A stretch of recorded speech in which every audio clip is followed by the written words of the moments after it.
Welcome to Tech. In this video, I will tell you that how you can check your touchscreen on Samsung phone. If you are new to my YouTube channel, subscribe my channel for tech related updates. So let's get started. First of all, open Samsung Members app. If you don't have Samsung Members app, just download it from Play Store. So here you can see diagnostics option.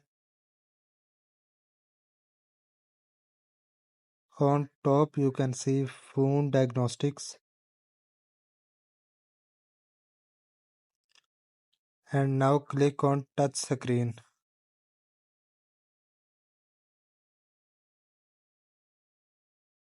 Click on test again and swipe your finger on all the boxes.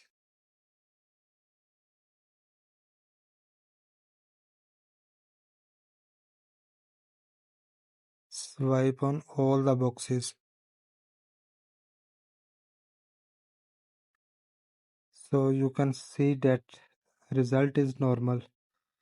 So there is no issue in my touch screen.